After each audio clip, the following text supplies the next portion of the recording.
I trust the ever-living one. His wounds for me shall bleed. I need no other argument. I need no other plea. It is enough. So that you can follow us, share and comment. That's very important as you do. The Lord bless you. You can follow us on all our social media handles at Ifako Radio. Only on Instagram you have Ifako_radio. Then you can also reach out to us, especially for our vast placement and sponsorship for our WhatsApp number, which I will call for us shortly. You can quickly take that down. 091 So take that down and reach us. And I also want you to know that this show is produced by our very boss, Mr. Olanireti Olusegun. As you listen, God bless you. We'll be talking about a man named Joel Edward. He's always very cool. But if you go during the dry season, it's always very hot. Especially some of the mountain in this area where shoes are not permitted, so you have to walk with your left. It's always very, very hot. So imagine what that man must have faced there.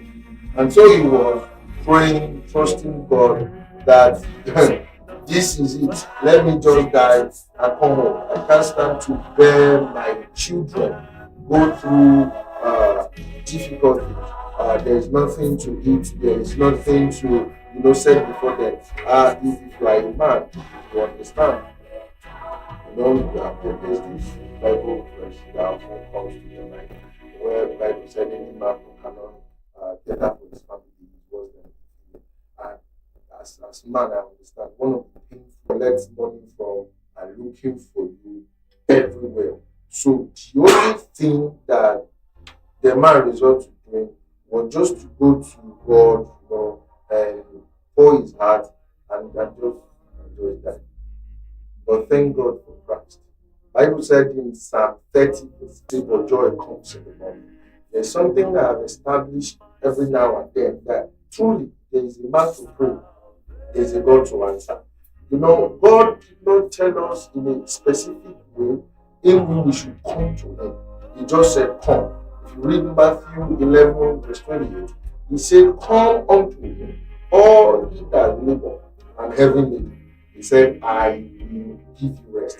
He didn't tell you this is how you should come. How you come is not important. It's just that you come.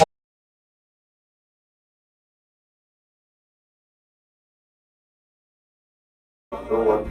God will help you. God will make you. We have a God that never fails.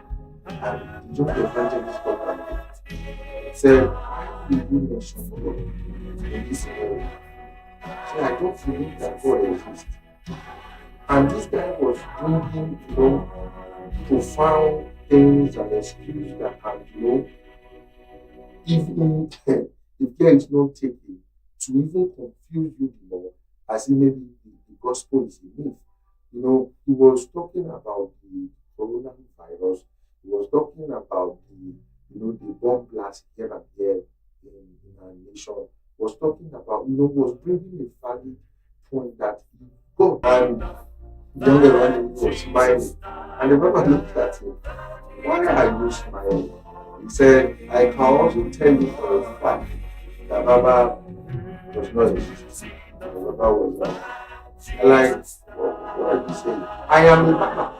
I just finished cutting your head. Why will you say Baba does not exist? And the evangelist said, look at your window. And he looked at his window and saw the guy.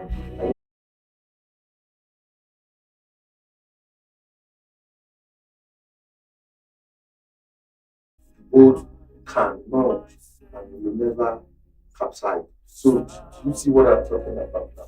So this was exactly what Joel Edward was doing, unknowingly to him, that he was actually going to God to lay down his body, even though his mindset was just to pray and end it all. So as he was praying, as the record has it, after a day or two, two men appeared to him.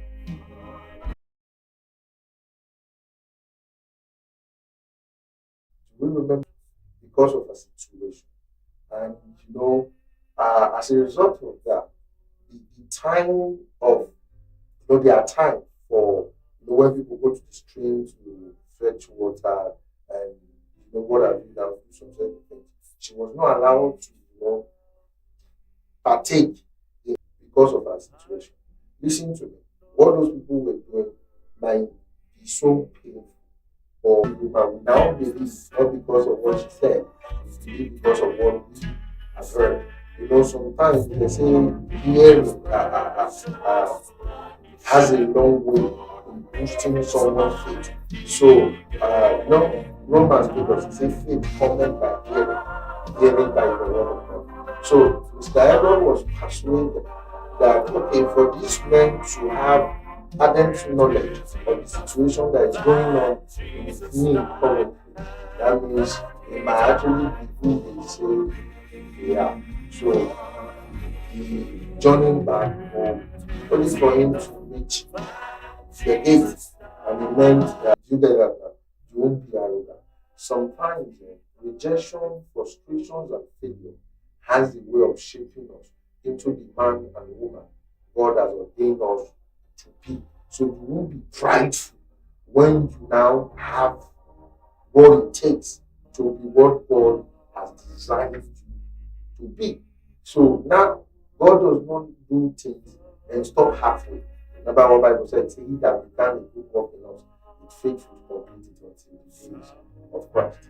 So the man was still, amazed about what the king had just done, the position he had just gotten, knowing where he was coming from, running from people. And the king said, "I was our way of his death was wiped out and everything fully paid, and the man becomes what God actually destined him to be." And after the whole thing, they asked Mr. Edward, with everything you have just experienced, what do you have to say?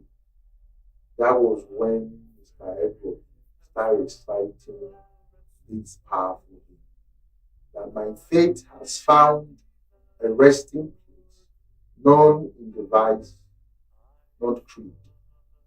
I trust the ever living one. His wound for me shall not heal. It is enough that you consider the leaves, the birds, which are the of the air. You see, they never sow, not harvest into barns. You see, are you not important than those birds? You know you are more important than the birds. You are more important than the trees, which grow today and withers tomorrow. What I'm trying to say is that it's not over. If you are still here, that means God is not done with you. Perceive action is the only thing that changes things. Time does not change anything. Occasional Christian only experience occasional redemption.